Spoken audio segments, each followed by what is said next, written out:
Are you familiar with leg day? If you work out, you most certainly are. If you are not familiar, here's a little leg day 101. Leg day is any day that focuses on the lower body muscles such as glutes, quadriceps, hamstrings, and calves. The goal of leg day is to target all of the major muscle groups in your lower body, strengthening the areas you need for daily movement. Without strong legs, climbing upstairs, running after your toddler, or lifting or carrying heavy boxes all become a little more difficult. My youngest daughter plays middle school volleyball. They had leg day. She came home limping. They were strength training and working out their legs so they can move quickly and have strength and stamina on the court. She needed to recover a bit, and she was super glad that the next day they focused on upper body. Her soreness was expected. She hadn't worked out much all summer, and her coach knew those girls needed some working out to get in shape. I heard that if you can walk after leg day, you're doing something wrong. I guess her limp proved she was doing it right. I started thinking about my walk with the Lord. Does my faith walk need a workout? Should we be walking with a spiritual limp as a result of training, repetitions, and really wrestling it down and working it out? We don't usually think about it that way, do we? Just keeping it real, my preferred faith workout is my quiet time with God, digging through scripture in my big comfy chair, coffee in hand, with a blanket and my beagle dog laying on my lap. I can tell you right now, I'm not working up much of a spiritual sweat.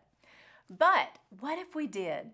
What if we seized the day, every day, with a no pain, no gain attitude for growing in maturity, self-control, discipleship, and strength in the Lord? What would that look like? Well, you might be surprised to know that we are, in fact, supposed to be working out our salvation. Philippians 2:12.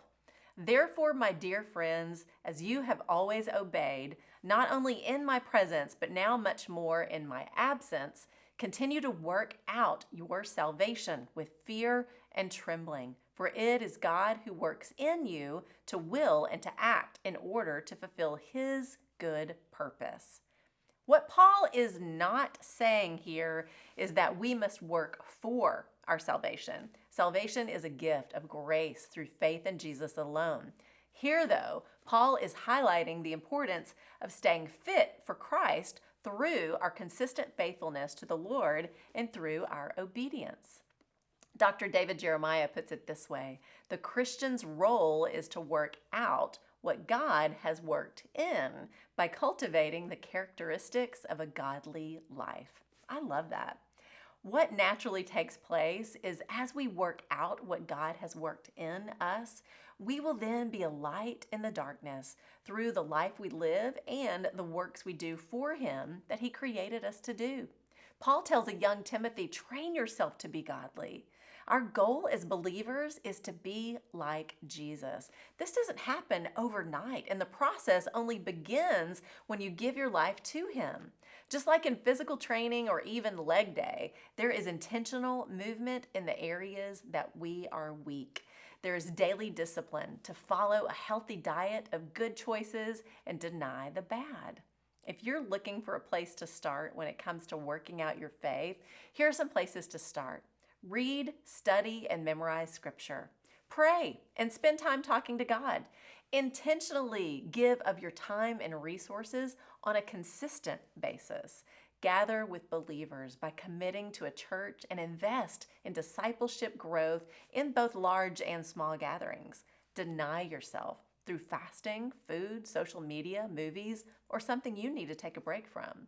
Seek simplicity, practice silence, or maybe plan a day to celebrate the goodness of God in a season. Are you limping yet? See what I mean?